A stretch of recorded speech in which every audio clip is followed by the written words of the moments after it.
Hai rafiki, mambo vipi? Naitwa Juliet Seba, ni daktari na mtafiti katika sekta ya afya Tanzania. Karibu ungane nami katika podcast hii ya Afya Rafiki kila siku ya Alhamis.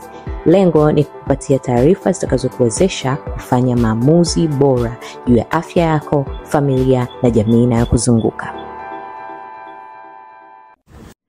Hai rafiki, mambo vipi? Karibu kwenye kipindi cha leo, podcast yako pendwa ya Dr. Rafiki Africa. Ukiwa na mimi, host wako, Dr. Juliet Seba. Kila wiki tunakutana kuongea mambo mbalimbali ya afya. Na leo nafurahi kuendelea kuwa na wewe rafiki yangu. Bila kupoteza muda, leo tutaendelea kuongea jambo la kunawa mikono au usafi wa mikono. Kwa nini tunawe mikono? Kwa nini muhimu sana? Kwa nini tunakumbushwa sana kunawa mikono? Lakini pia ni jinsi gani tunaweza kujenga tabia ya kunawa mikono ikawa sehemu ya maisha yetu ya kila siku. Basi twende ulingoni. Sasa unafahamu kwamba tumekuwa tukisikia kwamba kuna umuhimu wa kunawa mikono na maji safi na sabuni, lakini swali kubwa ni kwa nini tunawe mikono? Au kile kipindi miaka michache iliyopita mwaka 2020 kulipokuwa na ugonjwa wa COVID-19, kulikuwa na harakati nyingi za kuhakikisha kwamba tunanawa mikono. Lakini baada ya hapo harakati sio nyingi sana, lakini bado tunakumbushwa. Kwa mujibu wa Shirika la Afya Duniani, kunawa mikono kwa sabuni kunaweza kupunguza magonjwa ya kuhara au kuharisha kwa zaidi ya 40%. Kwamba unaponawa mikono wewe unakuwa umejilinda usipate wale wadudu wanaoweza kusababisha wewe ukaumwa magonjwa ya kuhara kama kipindupindu na homa ya matumbo, lakini pia hata mafua, kama ambavyo tumeona kwamba msimu huu watu wengi sana wamekuwa na mafua. Sasa ukitaka kujua mojawapo ya njia ya kujilinda usipate hayo mafua ya msimu, leo ninakwambia mojawapo ni kunawa mikono. Na tatizo limekuwa kwamba mara nyingi huwa tunanawa mikono kama tukiona imechafuka. Yaani unaona kwa macho, unaona mikono yangu sasa hivi imekuwa myeusi au ina vumbi unaloliona kwa macho. Lakini ukweli ni kwamba vijidudu vingi huwa vinakuwa kwenye mikono yetu na havionekani kwa macho yetu. Yaani kwamba ni vidogo sana kuonekana kwa macho yetu. Lakini tunapofanya shughuli za kila siku kama tunagusa hela, tunagusa simu, vitasa, milango, viti, tunasalimiana na watu mikono kwa mikono. Hizi zote zinatufanya mikono yetu ibebe vijidudu vya maambukizi ya magonjwa mbalimbali. Na ndio maana tunapaswa kuacha kunawa mara moja kama ambavyo tumezoea, na instead tuanze kunawa mikono kama sehemu ya tabia ya maisha yetu mara kwa mara. Sasa tunaweza kujiuliza ni wakati gani muhimu tunapaswa kunawa mikono? Kwanza ni kabla au baada ya kula au kupika. Sawa? Tumezoea kunawa kabla ya kula, at least tunajitahidi. Lakini mara nyingi kabla ya kupika sio common sana. Kwa hiyo jitahidi kabla ya kula na kabla ya kupika, nawa mikono yako vizuri kwa maji safi na sabuni. Sehemu ya pili au wakati mwingine ni baada ya kutoka chooni au kumsaidia mtoto chooni. Kwa hiyo unapoenda chooni unaweza ukawa umeshika maji na ukapata vijidudu mbalimbali, au umeshika ukuta, umeshika koki, umeshika maeneo mbalimbali, jitahidi nawa. Hata kama ni public toilet, ni choo cha nyumbani kwako, au umemsaidia mtoto, umemsafisha mtoto alikuwa anajisaidia, au umemsindikiza chooni. Hata kama umemsindikiza tu, kwa sababu ulikuwa kwenye mazingira yale, kuna sehemu ambazo umezishika kwenye mazingira yale, ni muhimu unawe mikono. Na msaidie mtoto pia anawe mikono, ili aweze kujifunza mapema. Sehemu ya tatu au mara ya tatu muhimu ni baada ya kukohoa, kupiga chafya au kupenga pua. Na hii ni kwa sababu unapokohoa, unapopiga chafya, unapopenga, unatumia mikono yako, kwa maana kwamba kuna vijidudu vya maambukizi ambavyo vinabaki kwenye mikono yako. Ukienda kusalimia mtu, ukienda kushika mahali kwenye vitasa na nini, wewe unaacha pale vijidudu vya magonjwa. Kwa hiyo wewe unakuwa umeshiriki kwenye kumwambukiza mtu mwingine. Sehemu au wakati wa 4 muhimu kunawa mikono ni baada ya kugusa wanyama au takataka.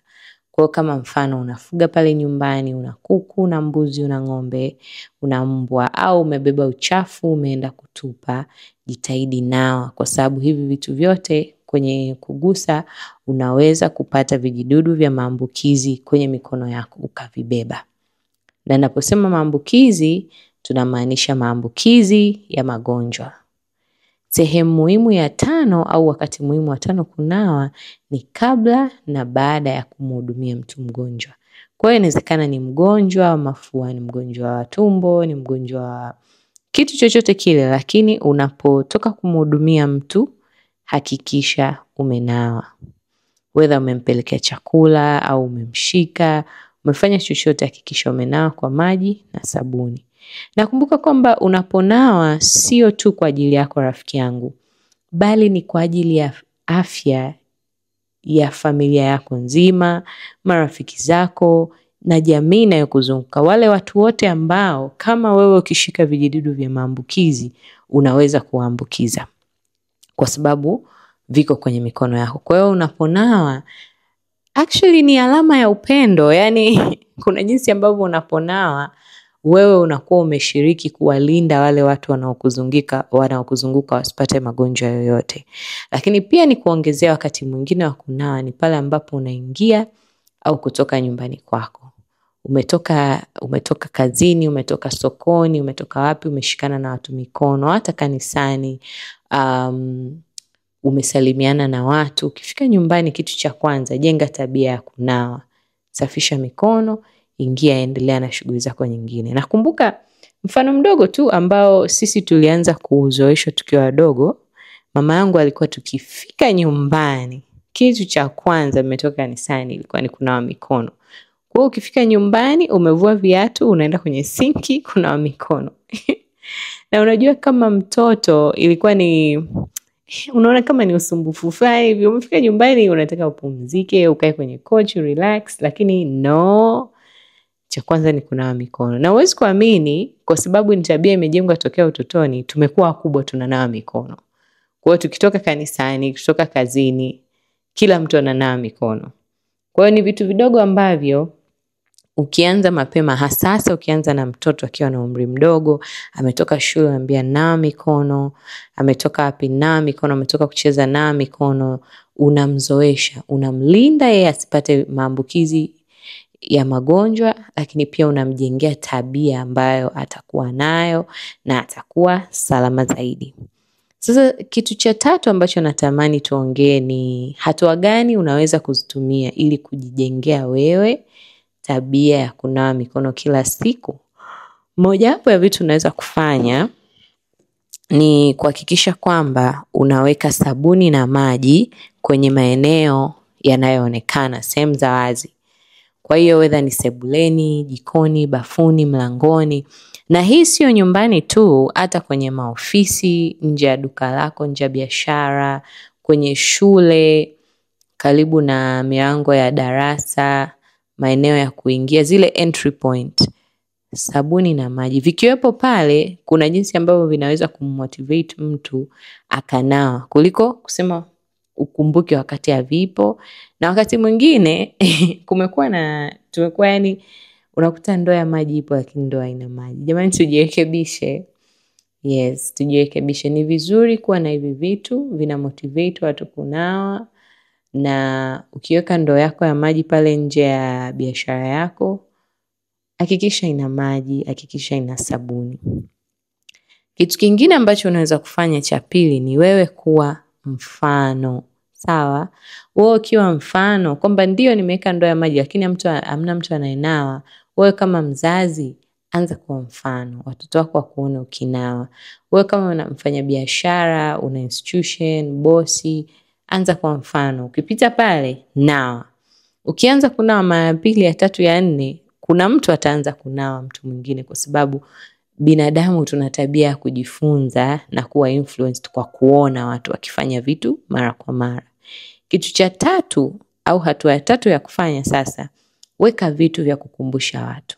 Kwa hiyo inawezekana ni kibango kidogo pale au umeweka posta yako simple kwamba kukumbusha mtu nawa mikono kwa afya yako, ijali afya yako, kunawa mikono ni usafi, jikinge na magonjwa kwa kunawa, na vitu vingine simple kama hivyo ambavyo vinamkumbusha mtu, kwa sababu binadamu tuna tabia ya kusahau. Ukiona reminder kama vile vitu vya kukumbusha, ni rahisi wewe kwenda kunawa. Na kwa watoto wafundishe hata nyimbo ambazo zinawakumbusha wao kunawa, kwamba kila siku akifika pale mlangoni akiimba ule wimbo wake anakumbuka natakiwa ninawe. Na hata shuleni hiyo inawezekana. Sasa kwa watoto ni rahisi sana kujifunza na kukumbuka kwa njia za nyimbo. Ukiweka pale maji na sabuni, wewe ukao unanawa na ukao umeweka posta ya watu kuwakumbusha watu, ni rahisi watu kukumbuka na wakaanza kunawa. Hatua ya 4, fanya kunawa, yani iweke kwenye shughuli zako za kila siku. Ile ratiba yako kwamba ninaporudi nyumbani, nikiingia ndani, ninanawa mikono yangu. Kabla sijaanza kushika, sijui washa TV, ninawa. Yani kama vile ninaondoa wadudu wote ambao nimeshika leo huko nje kwenye mabasi, nimepanda mwendo kasi, nimeendesha, nimefanya nini, nimeshika milango, naondoa wadudu wote, naanza upya. Si ndio? Kabla ya kula umenawa, umeenda toilet umenawa, umegusa hiki umenawa. Kwa hiyo ni unaweza kujenga kuiweka kwenye ratiba yako ya kila siku, na hata watoto ukiwaanzishia hivyo wakazoea kwamba tunapaswa kunawa. Kitu cha 5 ni kutoa motisha hasa kwa watoto. Kwa hiyo kama mfano watoto wamefanya vizuri, wamenawa mikono, unaweza kuwapa pongezi, unaweza kusema neno safi, mwanangu I'm so happy. Mwanangu Kiingereza. Mwanangu nimefurahi leo umenawa vizuri, good girl. Unamreward mtoto, anajisikia vizuri, anajisikia okay, mama anaona au baba anaona ninapofanya kitu kizuri. Kama ni mwanafunzi, same way, kwamba kuna awadi ya mwanafunzi ambaye kila siku akifikaga asubuhi ananawa. Ile awadi tukitoa mara 2 mara 3, watoto wengine watu wataanza kunawa. Kwa sababu binadamu tunapenda kuwa rewarded, tunapenda kusifiwa. Kwa hiyo ni njia ndogo ndogo tu ambazo zinaweza kujenga ile character ya kunawa na kuhakikisha kwamba mikono yetu ni misafi. Tukiwa tunajua kabisa kwamba hatufanyi hivi tu, yani sio aesthetic, sio tu maridadi, no, tunajilinda na magonjwa. Hiyo ndo sababu kubwa zaidi. Kwa hiyo tuchukue hatua binafsi. Na nikupe changamoto, sawa, nakupa challenge kwenye siku 7 zijazo, kwenye wiki inayoanza wiki hii, jijenge kunawa mikono. Jitathmini, leo nimenawa mara ngapi, kuna sehemu gani nitakiwa ninawe, je, nilipofika kazini nimenawa, nilipotoka nyumbani nimenawa. Wakati mwingine unaweza ukawa huna access na maji na sabuni, tembea na sanitizer. Sawa, sanitizer ziko hadi za size ndogo, tembea na sanitizer kwenye bagi yako, kwenye pochi yako, jilinde. Kumbuka, sio tu maridadi, yani kunawa sio tu maridadi, kunawa kuna kulinda na magonjwa. Hutaki yale mafua ya ovyo ovyo, hutaki zile homa za matumbo za ovyo ovyo, kuharisha ovyo ovyo. Jifunze kunawa, itakusaidia sana, itakulinda wewe na italinda hata na familia yako. And you never know, unaweza ukawa umeokoa maisha. Unaweza ukawa umeokoa maisha kwa hivyo tu, kwa sababu nikwambie tu kwamba magonjwa ya kuharisha ni kati ya magonjwa yanayoongoza kwa kusababisha vifo vya watoto chini ya miaka 5. Sasa imagine kama una uwezo wa kunawa, yani ukinawa tayari unakuwa umemlinda mtoto wako kwa zaidi ya 40% asipate hayo magonjwa. Kwa nini usinawe? Unaona?